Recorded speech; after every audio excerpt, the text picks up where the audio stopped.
Okay, and welcome to tutorial of a Roland 2480 and how I have my studio set up so I can play the drumless tracks on the computer, and how I sort of have my computer hooked up to this, but I'm going to just try and do this as quickly and briefly but thoroughly, if we can do that.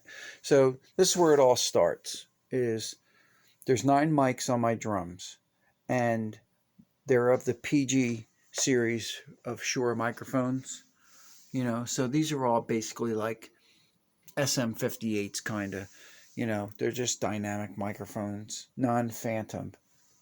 And these are the PG series, with a PG 81s, I think.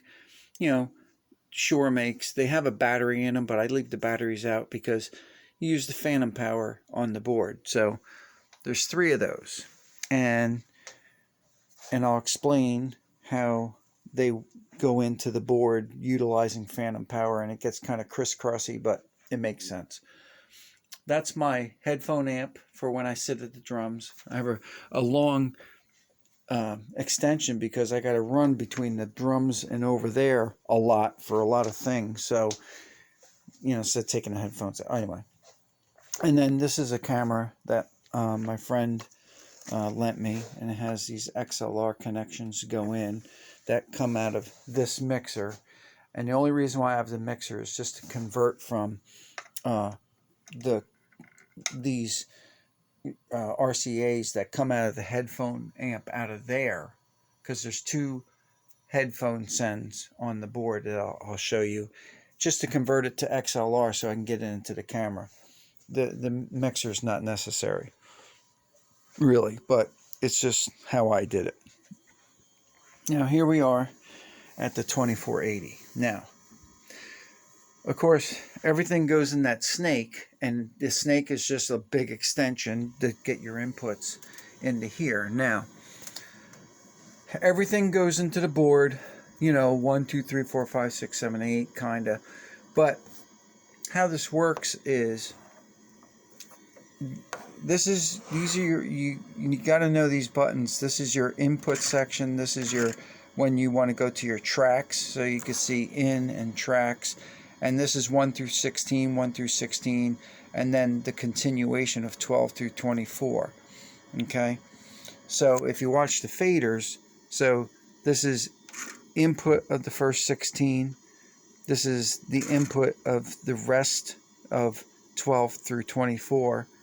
And then, but you don't use this button that much. It's more these buttons. So this is now the tracks 1 through 16, and then the continuation of 12 through, 17 through 24. And then these are your returns for your auxiliary sends for the effects and stuff. And so you got these 4 buttons. And then you got this button, which you'll use a lot, because this takes you from where these knobs are now, with this off, these knobs are balances. You could see up here. So I'm turning that knob, and that does your centering or left or right. If I push this button, right, and it says auxiliary send 1 through 8, then 1 is your reverb, 2 is delay, and then whatever you have lined up. Because if you look up here where it says effect, come on, I have 4 cards, but the 3rd effect is using both sides of the card, so it just shows up as 3. Because if I think how this works is, if I took this off, if I chose like something that was just like, here's a reverb for rock kicks. If I select that and exit, then let's see. Yeah, see, now I got 4 effects, because the mastering uses both sides of a card or something like that. I don't know.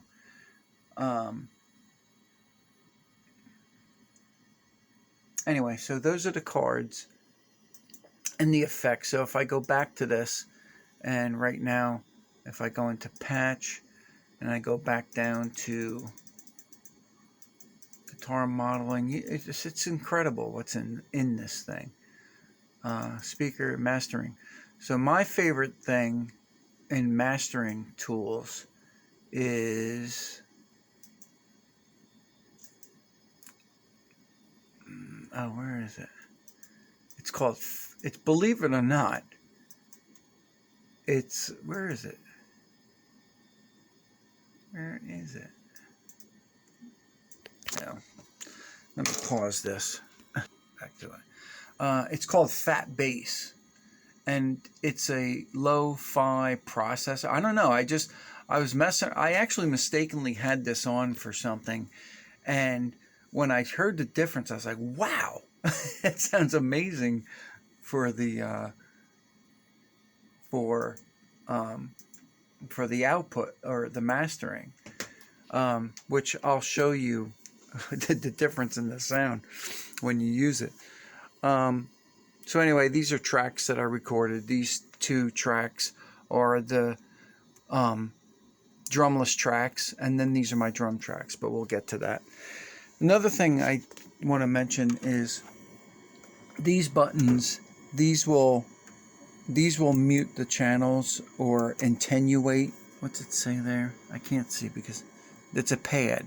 So if you've got a really hot signal coming in, you can pad it down, and plus you can adjust the trim here to sensitivity. So if things are peaking, you know, either your mic's too close or, you know, you got to adjust these so they're, you know, at a good level according to the mics that you're using or type of signal. And then you're down to the inputs of, you know, so you're in the input section. You want to keep these all pretty much, you know, at a consistent level, and then you'll do all your adjusting, and then you can play around with. There's nothing.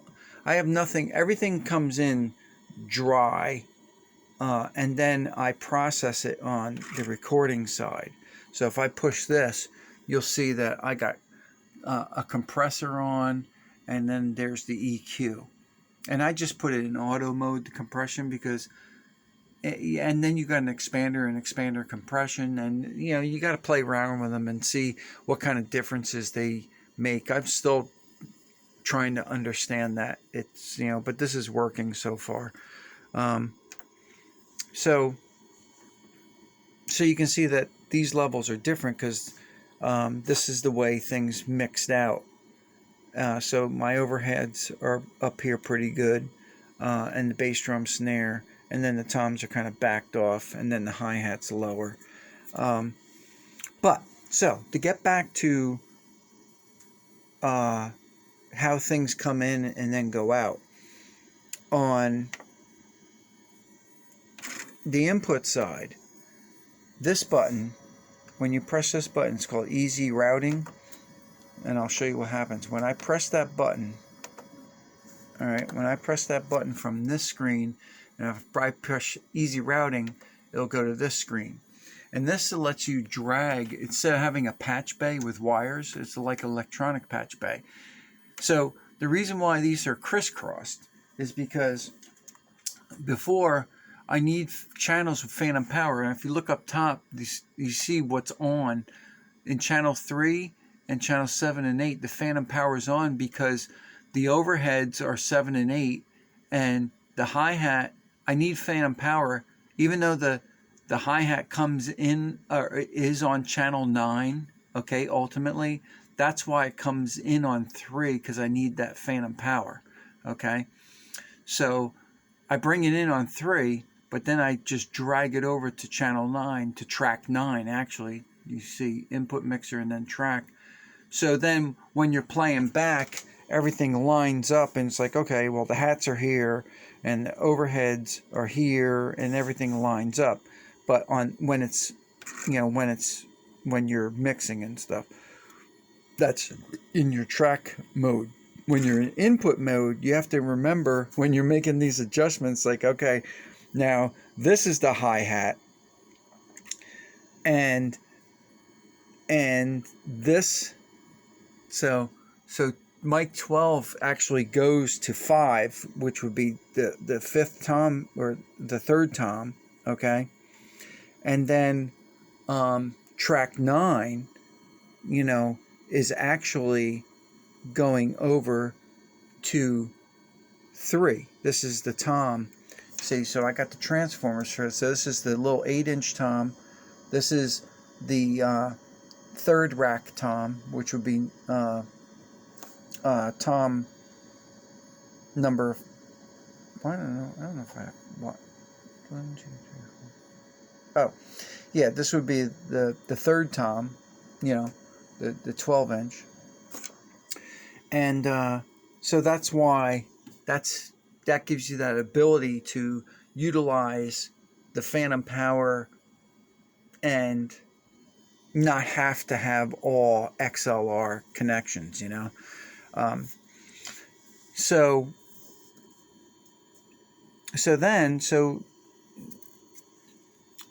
and then there's this home button, okay, which if you're ever, you know, so you use this button a little bit just to move your electronic patch bay things around and look at different things. And then you have this home button. So when I push the home button, boom, it brings you right back home. I don't know why that happened. Let's exit out of that. But when you, here, I'll do it again. So you got that, and then when I hit the home button, it brings you back to home, okay? There's other ways of doing it too, but that's what I try and go for right there. So again, if you want to look at your effects, when you push this, now these knobs turn into how much effect, I gotta put it on, how much effect you put on like your bass drum or your snare drum. You can see that snare drum's high because I like that poof reverb. And then number 2 is your second effect that you're going to use, and then 3 would be the third card, and so on, or however you get that assigned. So if you look, so here's a drumless track that I have. So how I get the computer to play into the thing is these 2 tracks, okay, and it comes in through this RCA cable that goes down to just the headphone output out of the computer, okay. So that goes there. So these are my tracks that I bring in for the stereo track, and then these are my drum tracks. And then I try and mix these so in the headphones, and this knob is for your house speakers, okay? And then this knob is for my headphone amp way over there, wherever it is, well, you know where it is. And then this one is for this headphone amp here. So if you're sitting here or a guy sitting over here playing keyboard, you can both have headphones on and do your thing. And the same thing over there, it's also another multi-port headphone amp. But anyway, so that's what this is. That's what these controls do. And then so if you listen to like this, let's just say for instance, here's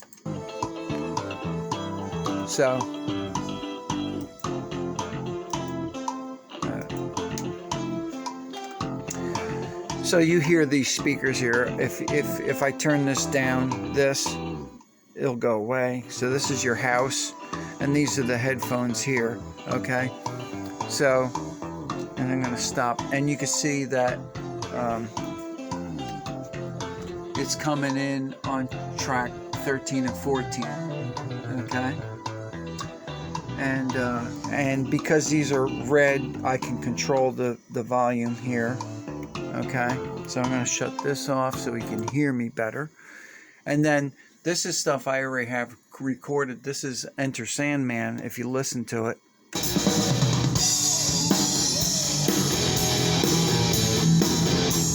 So let's just back it up a little bit so we can get some. So this was obviously my drums in the drumless track. So that's playing. You can see everything. Now if I do this, no. Well, you could do that. See, now the drums are gone. There's the drumless track. Alright. There's no drums. And then if you put this back in, now, if I hit the magic button, watch this, listen to this. You go to mastering, and you hit this. Listen, do you hear the bass? That's what that mastering does. Really, it's like the Aphex Oral Exciter. It's really cool stuff. So, there's all sorts of things in this. And you know, and it's all in here. And for your bang for your buck, man, you never have to update it. It just works. And you can upgrade. My hard drive's here. This is where the with the CD burner version, this is where they put the CD, and then you can go in through the bottom to change your hard drives. But you can get 120 gig hard drives for this, so you have lots of storage, which I think this one I have 80 gigs. Because that's my burner, and that's the only way you can, well, this is the way I get things in and out of the computer. You burn something on a rewritable disk, and then you put it down in the computer, and then you put it into your computer, and then you can go on Audacity, and you can manipulate things, you know, I don't know, whatever. And also, I bought a card for the computer, so you can actually go directly into the computer, but my upgraded version's not working right now, and we won't go into that. So I'll try and get this video to you, Rich. I'll upload it on YouTube, and then I'll send you a link, all right? And I hope that helped. Later.